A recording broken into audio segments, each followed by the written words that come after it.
bring you a catch-up video because I had an hour and a half of video footage that did not, well, put it simply, it corrupted.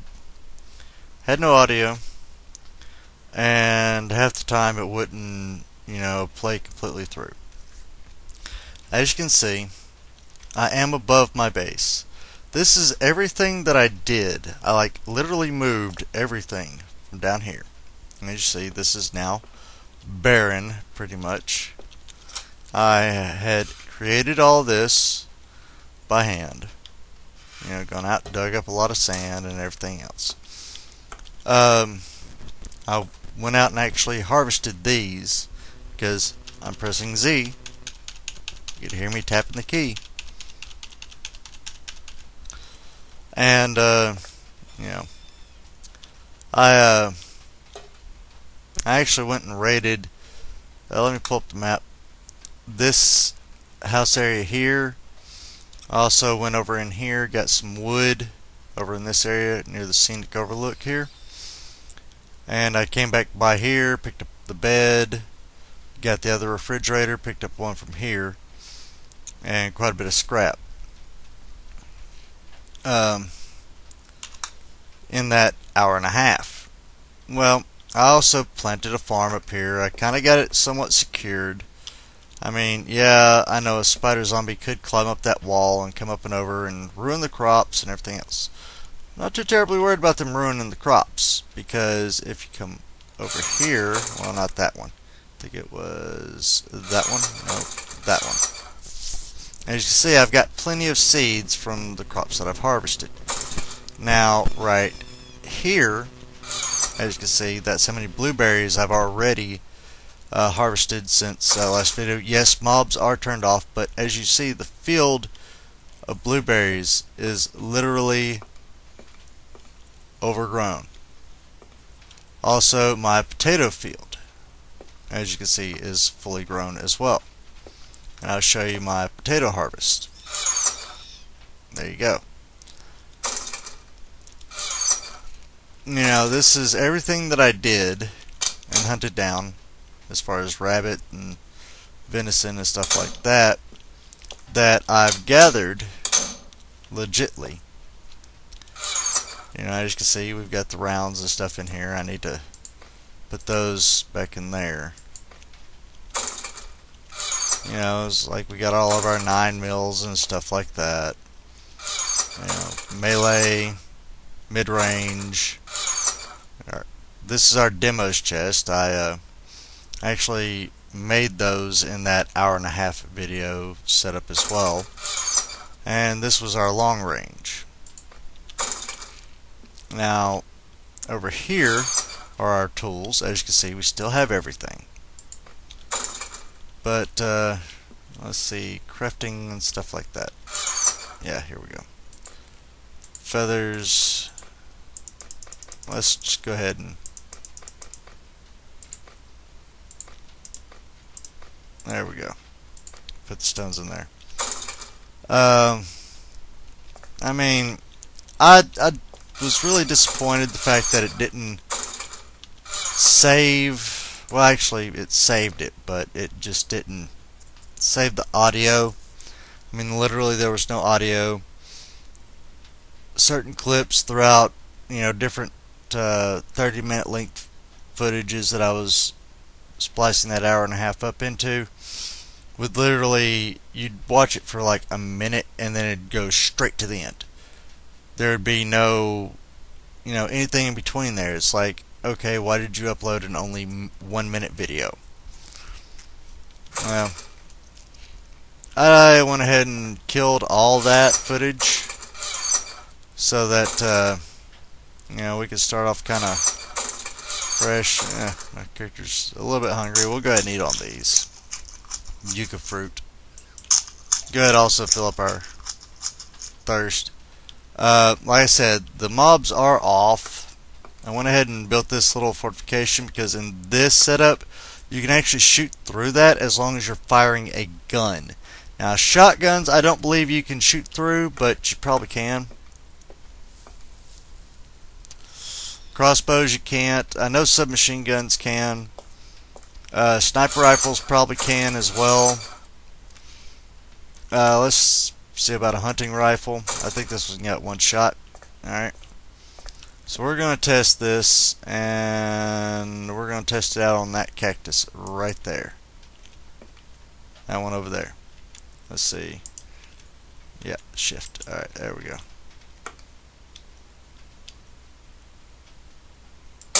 Yep, you can fire through it, as you just saw me do.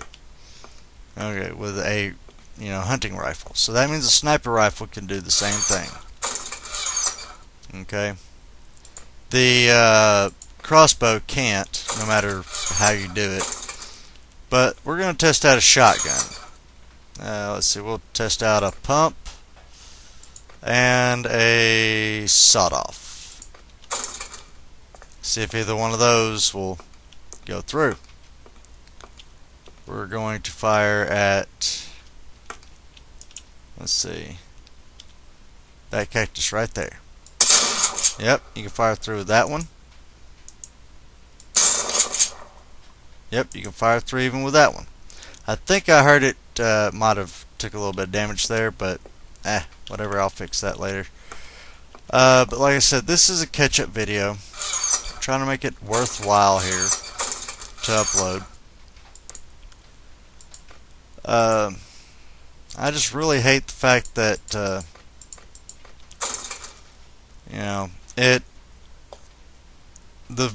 hour and a half video footage that I had just really messed up.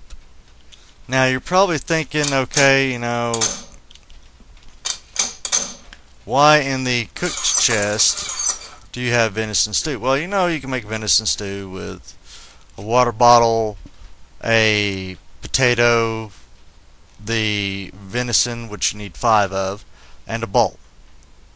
Well, if you notice this thing marked as numbers as 7, it's called a rabbit kebab.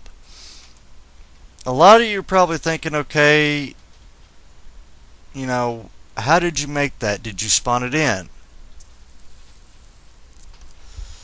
Well, I'll go ahead and tell you no. Because I'll show you how to make it here in just a second after I can relocate the sticks. You know what, mess with it. There we go. Okay. Now you notice we had 3 pieces of rabbit in this refrigerator. Right here. Skinned rabbit. We're going to go ahead and make some sharpened sticks. 3 of them to be exact. That's 1 per each skinned rabbit. Rabbit on a stick. Okay. There you go. Now how this operates is you don't right click on it. You don't click on the fire. You click on this, the cooking pot. You right click on it. As you see, it is now labeled as rabbit kebab. I just cooked it in front of you. As you saw, I have 7 of them. Now you add 3 to that, I got a total of 10. Alright. Now, this is probably going to be a quick video. I also know that you're probably looking at the time and the day, noticing it's day 14. Well, yeah. Like I said, a lot of time had passed since, the last video. Now, right there's the mine that I had built. As you notice, I got a little boarded up window thing here, even though there's no window here. It just makes it hard to fall out. But right there's where our mine is. I know I went down in there during probably a little bit before that hour and a half, but most likely right during that hour and a half. We made a mine right there that goes pretty well down to bedrock. I think it actually goes to bedrock. Tell you what, let's go check that real quick while I'm doing this recording.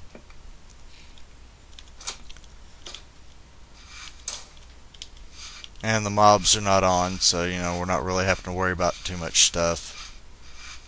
So let's go down here. all the way down. Actually, no, I think this is just where I reached stone and started doing the little branch mining here, as you can see. I haven't gone down to bedrock yet. I just reached here. So I know that there we've reached the side of the hill. Down there we've reached the side of the hill. I'm going to try and reach the side of the hill that way. And then I'm going to go down one more layer and do the same thing down there. So yeah, that's our little mining area as far as the Let's Play. Now we'll have to be careful with that bottom ladder. I mean, I could probably break it off and replace it later, but you know, I just felt bad that y'all were, wow, okay, so, nope, I didn't have any wrench. You know what, we're just gonna punch that up and then replace it if we can. Well, up, there we go. There. Alright. Now as you see, this is also where I mined up a little bit. I mined up a little bit right there. But right here's, I think, the cactus, or is that the cactus? I can't remember which one was the cactus we were shooting at. Maybe it was this one out here. Yeah, it was this one out here. As you can see, the sand block there. I also did go down there and do a lot of mining for the sand. You do see that we are along a road right there, which if I pull up the M key is, I think that's Apache. Yeah, Apache Road there. We're not too far from this building here or the water source. Another patch they also did is, you know how you got the irrigation system for the farm? Well, you can actually collect water from that now. I'll show you with a water bottle, or an empty bottle here. Let's see. Yeah, right here we go. We're going to use one. Now, if you remember, in 4.1 you couldn't get water from this area unless it was down in a river. Once you put it in a bucket and put it up here. Well, let's see. Tools. See, I've got an empty bucket. I actually used that to create that whole water section there. Well, actually more than that. I used these as well. You know, so. But watch. See? I now have a bottle of water in my hand. So you can actually now sustain yourself off of the water blocks that you put in for your farm, as far as an irrigation system to make sure that the crops stay hydrated and stay in your farm. So, but you do have to be careful with that, because sometimes when you walk through them, it will still destroy them. I mean, you have to make sure to pick the crops before you walk through there. So that's the reason I've got the walls there, so I can avoid that. But let's go ahead and drink on the water. I'm going to go ahead and end the episode here. So I'm going to ask you to please leave so I can close and lock the door behind you and give you a fine farewell. When it goes deep, go deeper. And as always, thanks for watching. Bye.